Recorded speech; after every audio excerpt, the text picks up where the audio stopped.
in the pre-dawn hours of the late 90s and early 2000s, before the universal glow of smartphones illuminated our nights, a unique cultural space existed on AM radio. Truckers, insomniacs, and seekers of spooky stuff tuned in to listen to the inquisitive voice of Art Bell on his program, Coast to Coast AM. We talked about Art Bell on a previous video of mine. On February 21st, 1997, someone called and would tell a story that would be one of the most interesting legends of Art Bell's show and the early internet era. A man calling himself Mel Waters began to describe a bottomless pit on his rural property near Ellensburg, Washington. The first call was the beginning of a story that would unfold over 5 years and multiple interviews, spinning a tale that was impossible from a geological perspective, a paranormal phenomenon, and even maybe a vast government conspiracy. The story of Mel's hole captivated millions, migrating from radio waves to internet forums, where it was transcribed, debated, and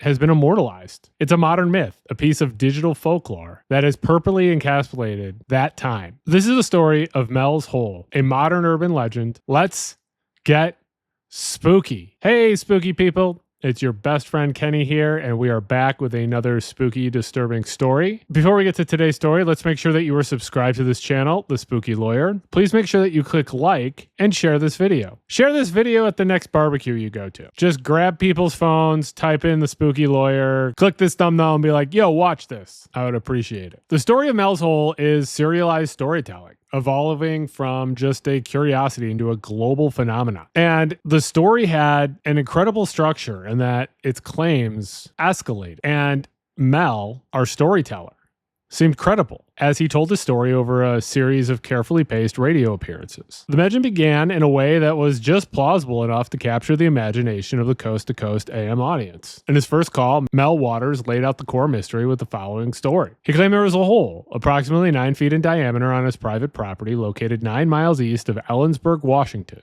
near the Manastash Ridge. He said there was a retaining wall constructed of hand-placed bricks that lined the hole to a depth of about 15 feet before giving way to earth walls. He claimed that locals had used this hole as a communal dump for decades, tossing in everything from household garbage to dead livestock, yet it somehow never filled up. Waters attempted to measure the hole's depth. He was a former semi-pro shark fisherman, which I don't know how you can be a semi-pro shark fisherman. I feel like you're either an amateur shark fisherman or a professional shark fisherman. I don't know where the semi-professional aspect comes in, but what do I know? He claimed to have access to large amounts of fishing line, and he described lowering a 1-pound weight tied to 20-pound test line into the abyss. After spooling out reel after reel, he claimed to have surpassed 80,000 feet, over 15 miles, without hitting the bottom. In a twist, he said he tied a roll of Lifesavers candy to the line, and after being lowered to a great depth and retrieved, it came back completely undissolved. So there was no water in this hole. Other than its incredible depth, the hole exhibited unnatural characteristics. It was completely silent. No echo could be produced by shouting into it. And even large, heavy objects like refrigerators made no sound after being thrown into it. The hole also seemed to generate a strange aura, an aura of fear. Waters stated that his dogs refused to go anywhere near it, digging in their paws if they were led towards it on a leash, and that birds would not land on the retaining wall or the metal cover that he placed over it. Waters' story quickly moved from the physical anomalies to supernatural events. He told a story from a neighbor who tossed his dead dog into the hole, and later saw his dog alive and well, running in the nearby woods, though it no longer responded to his calls. Another neighbor supposedly witnessed a blacker-than-black beam of light or energy shooting up from the hole into the night sky. He claimed that portable radios brought near the hole would suddenly begin to play old music, programs from decades past, as if picking up broadcasts that had been lost to time. Just 3 days after his first call-in, Waters called back on February 24th, 1997, and he had a startling update that raised the stakes of the story. He claimed that because of his radio appearance, armed men, possibly military personnel, arrived at his property. They denied him access, made veiled threats,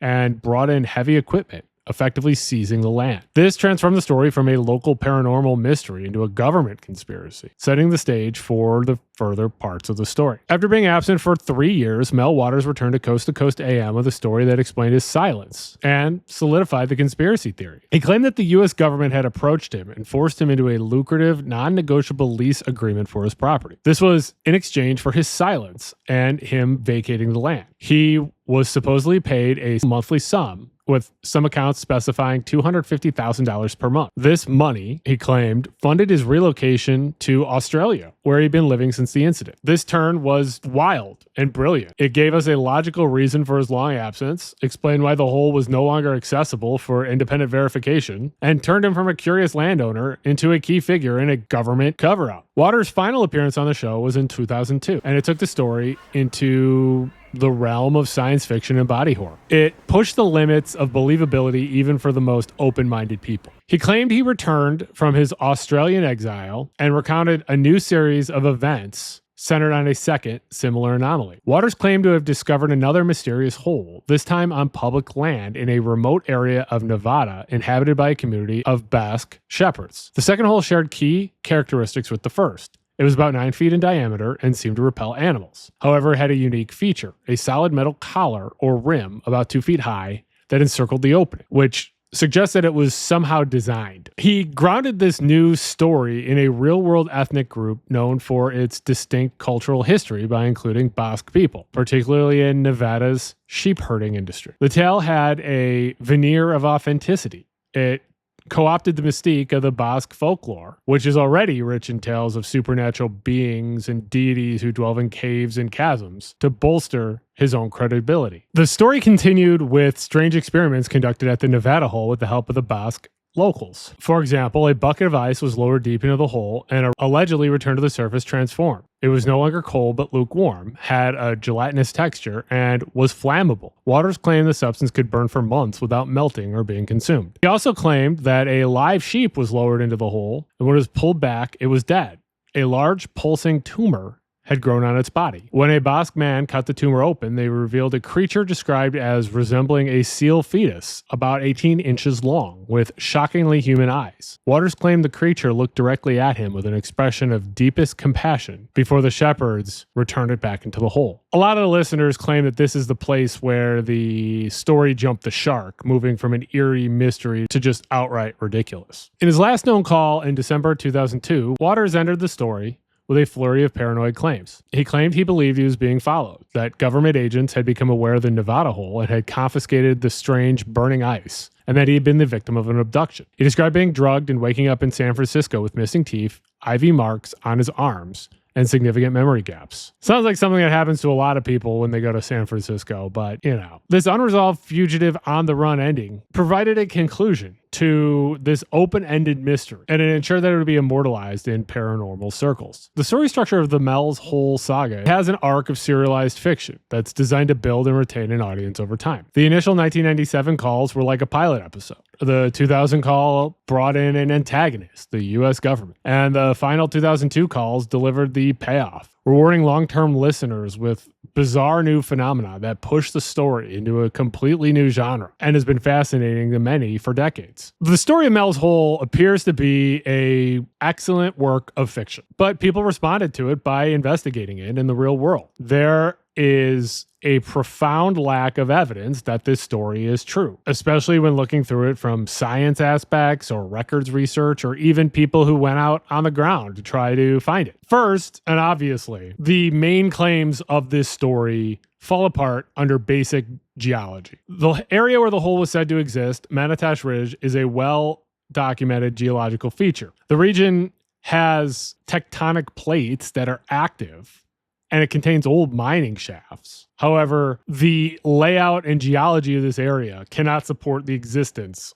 of a hole as described by Waters. Jack Powell, who is a geologist with the Washington State Department of Natural Resources, has publicly stated that a hole of the claimed depth is geologically and physically impossible. He claims it's not possible because the Earth's crust is not a static, cool solid. As depth increases, pressure from the overlying rock and temperature rise dramatically. At the depth of 80,000 feet, the pressure and heat will cause any natural or artificial opening to collapse in on itself. The deepest artificial point on Earth is the Kola Superdeep borehole in Russia, which is about 40,000 feet. At that depth, which is about half of what Waters claimed, engineers encountered temperatures of over 350 degrees Fahrenheit, and rock that behaved more like plastic than solid, making further drilling nearly impossible. Another geologist pointed out the practical impossibility of water's depth measurement. The extreme geothermal heat at these depths would have melted and snapped any conventional fishing line long before it could reach 80,000 feet. Powell and other experts believe the legend was likely inspired by a real but not very mysterious feature. They think it was an abandoned shaft. Powell recalled playing near such a shaft as a kid in the Ellensburg area and estimated its depth at about 300 feet. At most, it was active. These old shafts are often on private land and fenced off. They provide a plausible kernel of truth for this fantastical story. Another problem with Mel Waters' story is people did public records and property searches. And if a man named Mel Waters owned property that was subsequently bought by the federal government, there should have been a public record of these transactions. However, investigations by local reporters and amateur sleuths have consistently come up empty. There are no public records, property deeds, property tax rolls, voter registrations of anyone named Mel Waters ever residing in or owning property in the county in the area during this time period. Now, I know what you're saying. Well, maybe he gave a fake name. Sure. Fine. This lack of paper trail is a big part of the skeptical position against Mel's story. Online communities have dove deep into this. They've pursued various leads, including a Reddit user who pointed out a series of intriguing but unverified property transfers near a potential site involving a J-Bar Corp around the time of the legend. These searches highlight the divide at the heart of the legend. For a skeptic, the absence of evidence is evidence of absence, proof that the story is a hoax. For a believer, this lack of evidence is reinterpreted as proof of the conspiracy's effectiveness.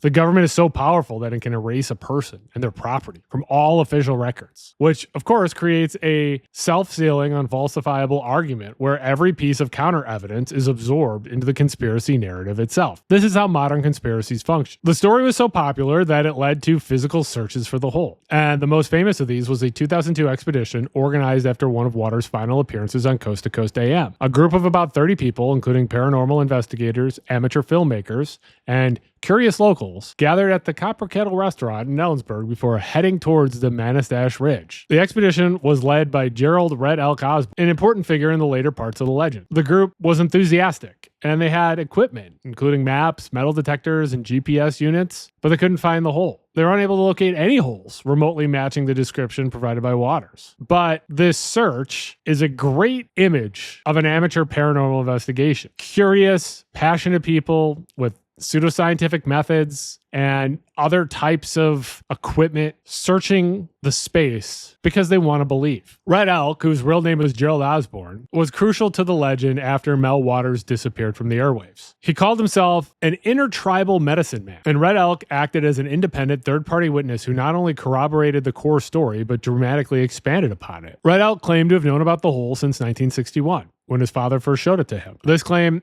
retroactively validated Mel's story by suggesting it was part of a much older, secret local history. Red Elk's claims were somehow even wilder than Mel's. He alleged that the hole was a hub for alien activity and the site of a secret underground government base. Red Elk's role demonstrates a key process in urban myth-making. A story that comes from a single person is strengthened when it's adopted, retold, and embellished by someone else, or many other people. Red Elk provided a new voice with a different source of authority, this being his indigenous mysticism versus Mel's folksy rancher persona. This keeps the legend alive and evolving. In later years, Red Elk would become more reclusive, telling reporters he had been burned by the media and warning people to stay away from the hole, which he insisted was now controlled by the government. His retreat into secrecy is a classic legend-preserving tactic, which adds a layer of mystique and danger to the story. The story of Mel's Hole has outlived its original broadcast by decades, and it thrives on the internet and in paranormal subcultures. Its power is from the storytelling. It's a well-told story that resonates with people. At the time of Mel calling in and telling the story, it was at a time where old media and new media were converging. AM radio had been around for decades at the time and is decisively old media. But this was also at the time where the internet was becoming popular. And internet forums and websites are long-lasting mediums. They captured the story. Enthusiasts transcribed the calls,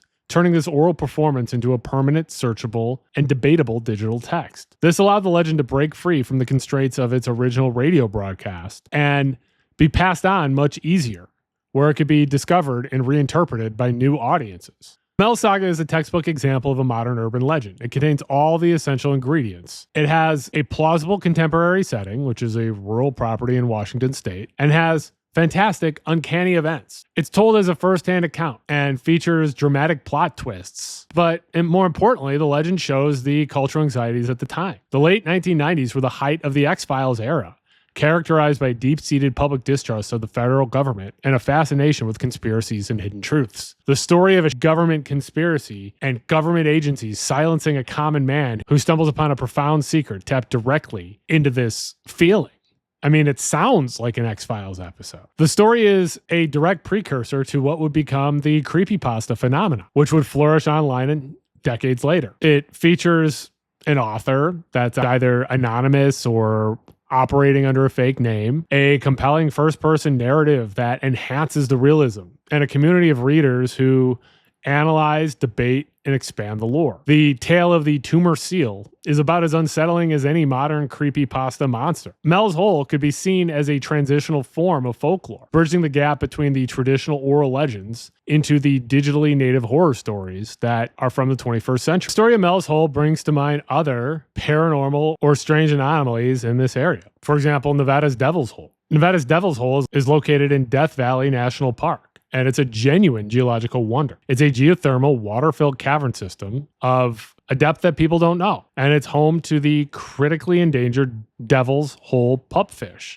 a species that has been isolated for tens of thousands of years. The waters react to major earthquakes around the globe, and 2 divers died exploring its depths in 1965, and their bodies were never found. It also brings to mind Skinwalker Ranch, which is located in Utah. It's another paranormal complex that, like Mel's Hole, is said to be the nexus for a variety of strange phenomena, including UFO sightings, cryptid encounters, and poltergeist activity, all while attracting the attention of secret scientific and of governmental investigators. Both legends feature a rural property as a gateway to the unexplained. At the end of the day, investigating Mel's Hole, the physical hole as described by Mel Waters, an 80,000-foot deep portal, is fiction. The geological impossibility, the lack of public records, and the fact that no one else has ever found this hole indicates that this story is a hoax, likely inspired by an old mine shaft. And the narrator, Mel Waters, was just a character in a radio drama of his own creation. However, Mel's Hole is a powerful urban legend, a great example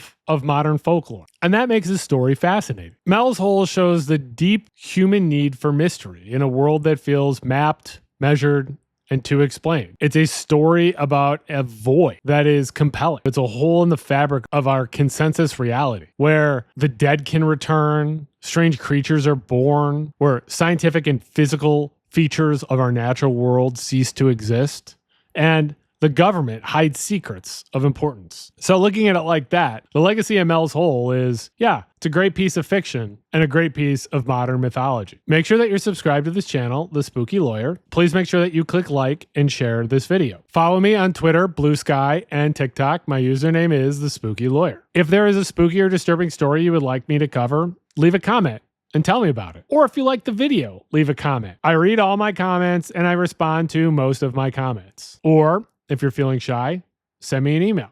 My email address is thespookyLawyer@gmail.com. If you'd like to support the channel, there is a link to buy me a coffee in the description. You can buy me a coffee, or you can become a member of this channel. $1.99 is the lowest tier of membership, and it comes with exclusive content, including exclusive videos. I appreciate you considering this. I'm going to put the names of all the people who have donated to this channel here, and I'm going to put the name of the members of this channel here. Thank you all very much. You also support me by liking my videos, sharing my videos, and continuing to watch my videos. It means a lot to me that you watch my videos. It truly does.